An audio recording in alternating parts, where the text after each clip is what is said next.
everybody, it's Nina. Thanks for joining me today. I want to share a video featuring how to use your stamps and stretch them from one season to the next. So I'm going to be using the FLOURISH stamp set from Concord and 9th. This was one of their very first stamp sets and I've always loved using it. And I wanted to show you how you could take the images in this set, which have a very spring theme to them, and turn them into a fall themed card, which is what I did here. So I did some stamp layering using the images in the set, and I also added details with Copic markers. So that's a really great way to be able to step up your stamp layering and add additional details to your card. Now the sentiment you see here is from the Simon Says Stamp Autumn Greetings stamp set. And this one has a lot of really fun greetings in it, including thankful for you, autumn blessings, happy Thanksgiving, and then a few small sentiments too. So I hope you'll join me in learning a little bit more about stretching your stamps from one season to next. So let's go over to my desk and create the card. Okay, so you see I have the Autumn Greetings and FLOURISH stamp sets here. This is the FLOURISH stamp set and it has some really great solid images that are perfect for doing some stamp layering. It's a very easy set to do so. And then I also have the Autumn Greetings, which has some really great sentiments. So I'll be using both of these on my card.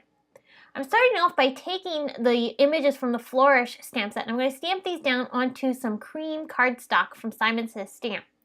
I'm starting off with Willow ink and the large branch image, and I'm going to ink this one up completely, and then I'll stamp this down onto my card. By starting off with this big image, we can now build all of the smaller images around it. I'm bringing in some melon ink and the solid flowers, and I'm going to stamp these into the open spaces. Now normally you would stamp the large flower that's included in the stamp set into that big center area. But because I want this to be a fall themed card, I'm going to be using only some of the images. And in this particular case, I'm using these flowers because they reminded me of some mums. So I'm going to turn them into some mums. Now I'm also stamping some of the berries because of course berries are something you always see in the fall time. I'm actually already starting to see these show up in a lot of places around my area here in Maine. I stamped those in Schoolhouse Red, and now I'm going to use some of these half open buds and stamp these in THISTLE ink. I stamped these twice to get a nice solid impression. I wanted it a little bit darker than how it's stamped originally. I'll stamp those in a few different places. Do want to mention that I did have to re-stamp this entire panel, and I actually stamped it on the opposite side of the card for my second round simply because I had accidentally dropped an ink pad on top of it, so I had to redo the entire panel.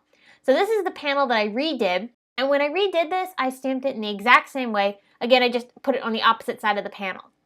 So I'm starting off with my Copic markers and adding a solid layer over top of my flowers just to give a little bit of interest, and then I'm going to take the layering piece and stamp this in Schoolhouse Red ink. This just helps add a little bit of extra interest to the flowers. Now for the leaves, I'm going to add some shading with the Copic marker, and then I'll also bring in that leaf layering image and I'll stamp that over top of these leaves. I'm using evergreen ink to stamp that layer, and I'll be able to stamp this onto all the different leaves that I've added shading to already. I'm not showing you the entire coloring simply because when I did something on one image, I did the exact same thing on the images that were similar. So for instance, all the leaves, I did exactly the same.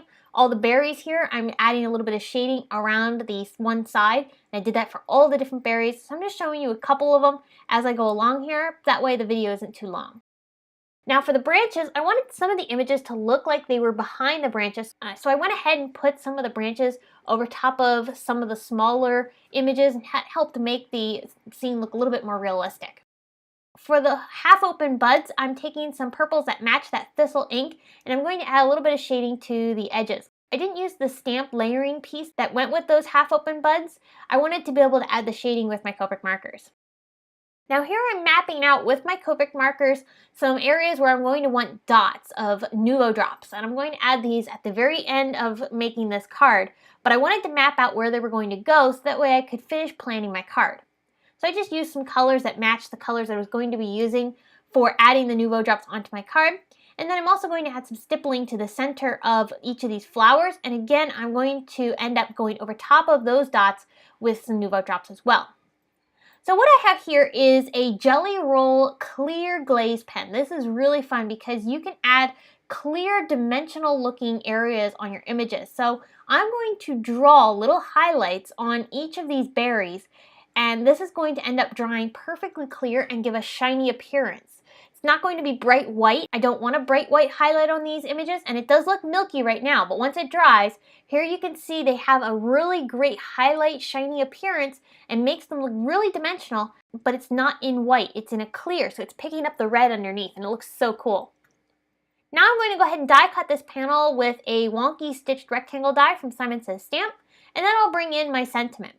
For the sentiment, I want this to be in 2 different colors. I'd like the hello to be embossed in gold, and then I want the word fall to be stamped in red because I want to bring in some of that red color that we have on the berries. So I'm going to use a trick by masking off the word fall with some blue painter's tape, and I'll be able to stamp my word hello onto my card without the word fall. This is so that I can heat emboss the word hello, and then I'll be able to stamp the word fall afterwards. So I stamped the hello word in some Simon Says Stamp clear ink after prepping the surface of my paper with a powder tool. I'll press this down and get the ink transferred onto my paper. Then I'll bring in some antique gold embossing powder from Simon Says Stamp and sprinkle this over top of the sentiment. I'm actually going to heat emboss this twice because I want the sentiment to be extra dimensional. And I'll show you how I did that in just a second. So I have the embossing powder on top of my paper, and I'm going to heat set this with my heat tool. Now when I first stamped this sentiment onto my panel, I had my card lined up perfectly in that corner of the MISTI. That's going to allow me to reapply that paper into the corner of the MISTI and stamp that word hello back in place. I never removed that hello sentiment from the MISTI because, again, I'm going to be restamping this with the word fall, so I need that to stay in there. But because I left it in there, that also allowed me to restamp the word hello right on top of the original stamped image. I can then reheat emboss this with additional embossing powder, and that gives me a really dimensional and beautiful sentiment. So you can see it adds just a little bit more extra interest. It takes a little bit extra time to do so, but I think it's really worth the results.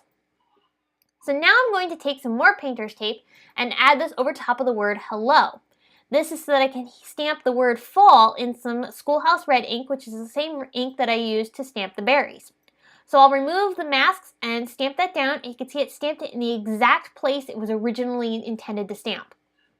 Now I want to add some Nouveau drops, and if you ever find that your Nouveau drops get clogged, I would encourage you to try taking a stick pin. I like using the pins from Darice, and I have a whole pack of them in this little flower pin set.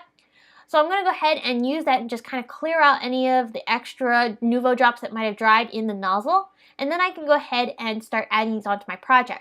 Now if you do this, you want to make sure that you wipe off the stick pin, and that way it's completely cleared. Otherwise the material will stick to the pin and that won't do any good for you. So I used some gold, teal, and purple for the dots in the background. And now I also use some gold ones for the centers of the flowers. So that's going to finish off my card. I did add a layer of red cardstock behind my panel, and I attached the entire piece onto a green apple card base. I hope you enjoyed this video and got some inspiration on stretching your spring themed sets into something more fall themed or whatever theme that you're going to end up going for. You can really use sets from any type of season all year long simply by changing up the colors and the way you use the images. If you enjoyed this video, please give it a big thumbs up, and you can subscribe to our channel for more inspiration. Thanks again for stopping by and spending some time with me. I'll see you again very soon. Bye!